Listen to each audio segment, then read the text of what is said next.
When it comes to sound bars, Samsung has always been one of the best options out there. Well, hey guys, Juan here. Thanks for stopping by my channel and checking out this video. So today we're going to talk about the Samsung soundbar and what it's been like now that I've used this thing for a whole month.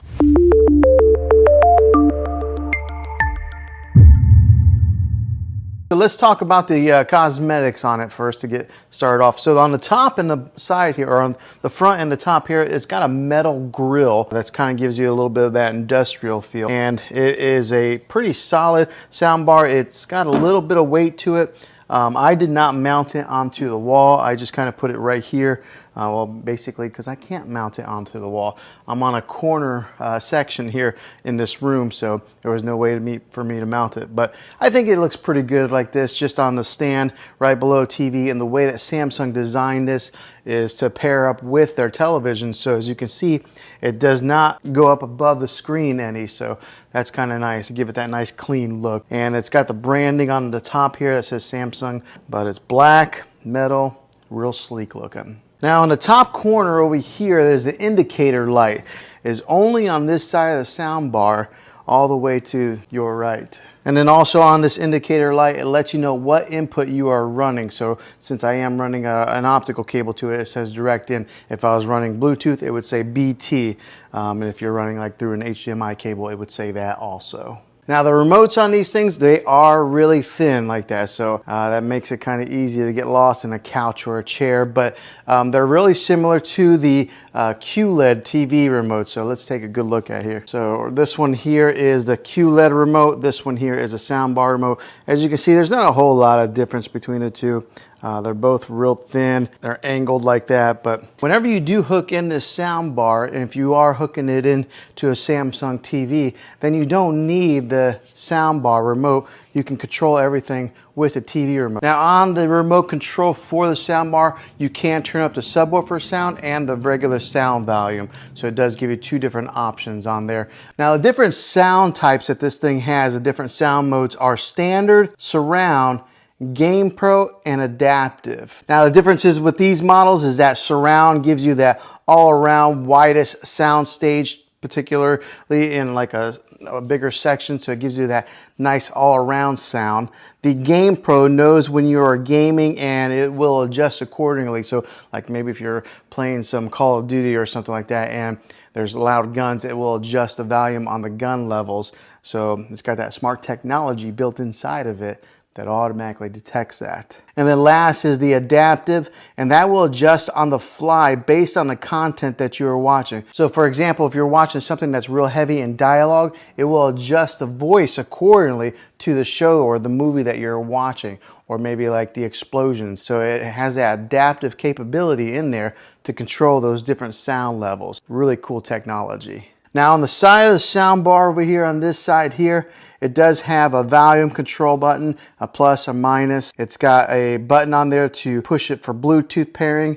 And what you would do with that, when you push the Bluetooth pairing, you gotta push it, it'll come up there, Bluetooth. Then you gotta hold the Bluetooth button for about 5 seconds, and then that sets it into pairing mode to pair it with whatever device that you're wanting to Bluetooth with it. So it is a little bit of a learning curve on that, but and it's really clean with not having a whole lot of buttons on the side there. And then of course there's the power button on the side as well. But when it comes to the Bluetooth, you might have to have a little bit of patience. 5 seconds. Okay, so now let me give you a little bit of a sound test with this to show you guys what it sounds like, and then I'll dive into more of the specifics with it.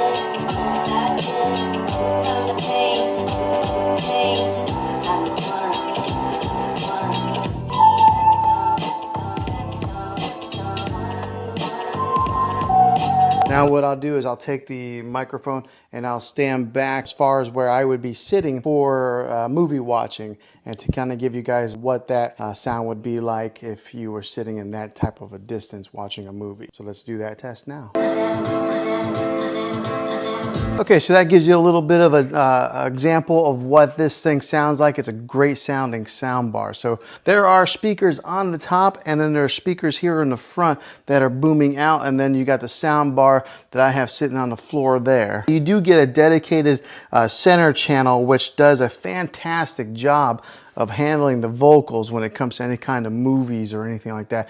My wife and I were watching a television show the other day, and I was really surprised at how well it balanced the vocals with some of the like explosions or anything that were in the background. So that dedicated center channel does a fantastic job with that. Now with the rest of the speakers that go around the dedicated center channel, they do a fantastic job of filling in all those mids and giving you an example of what is all around there. So giving you that surround sound feel, making this sound bar sound bigger than what it really is. Gives you that crisp sound, that big bass booming sound, and then it fills the room in really nicely. Now on the top of this sound bar, along the top right here, it's got that acoustic beam technology. Now what that is say there's like for an example, there's a car, you're watching Fast or Furious or something like that, and there's something on the screen that moves here and just kind of moves along with the screen.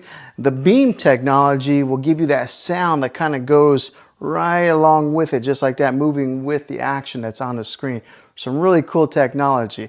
Now I can't really show you on video obviously because it's video, but you're gonna have to take my word for it. That is a really nice little feature on this sound bar here. Now on the back of this sound bar, you do get some good connections, different types of connections to kind of go with whatever TV that you have. You get two HDMI imports. One of them is that ARC HDMI input.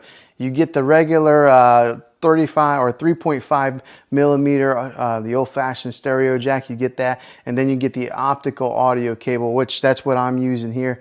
And then if you wanted to, you could even Bluetooth it with the TV, but if you have this, I recommend that you go wired in. You're gonna get the best connectivity that way, and you're probably your best sound. So I have it with the optical cable, but it does have that HDMI hookup also. Whatever type of TV that you're running to with this, it'll work. Now, the other great thing about this is it's not specific to the QLED. All right, if you had another Samsung TV, you could do that also. Or if you had another brand TV, Vizio, LG, or something like that, you could still use the soundbar with those models of televisions. But if you do purchase a QLED TV like I got here, I recommend that you complement it with one of these awesome soundbars. It just makes it a really cool movie experience, especially if you're spending that kind of money. Go ahead and just spend a few extra $100 and get this soundbar, and then you'll never have to go to the movie theater. You can just kind of stay home and watch your movies that way. But having those different hookups on the back of this thing make it very versatile to what you can hook this soundbar up. Okay, so now what's it been like owning this soundbar for one whole month? It has been a great soundbar. I can tell the big difference between using the TV sound and this sound here. Just the other day, we were watching a TV program, and one of the issues that I do have is that sometimes the soundbar will disconnect. Now, it's probably every 6-7 days it'll disconnect from the TV, but all you have to do to fix that, to reconnect them, is you go right over, you hit the power button on a soundbar, and it automatically detects that the soundbar is on, and then it connects back together. So that's about the only issue I've really had with this soundbar. Other than that, it has been fantastic. It has worked fine, but I could tell a huge difference whenever I was listening for a few minutes on the TV, and then as soon as I turned on the soundbar, the voices that were coming out from the middle range here, you could hear the dialogue from the movie really clearly compared to just listening to it from the TV. The sound, as far as the bass goes on this thing, it like almost rumbles the floor a little bit because the subwoofer is down here on the floor, and then there are some bass speakers built into this thing. And so whenever we are watching any of those action type of movies and there's explosions or guns going off, you really can feel it. So this has been a really good purchase for me. I know soundbars are usually a splurge. I mean, you can watch TV and get all the sound from the TV, but make your movie watching experience a little bit better, buying one of these is worth the money. So after owning this thing a month, would I buy it again? Absolutely, I surely would, because it has done a very good job at making or enhancing our movie watching experience, our TV shows, and I've even had some guests come over where they've been watching TV and they can tell a difference of the quality on the speakers and the sound that comes out of these things. So 1 month later, Samsung Harman Kardon speaker here that has been doing a really good job, so I definitely recommend it. Well, hopefully this video was helpful to you. If it was, click a thumbs up on this. Go ahead and subscribe to my channel. I make tech videos all the time, and I would love to have you back in the next one. Take care.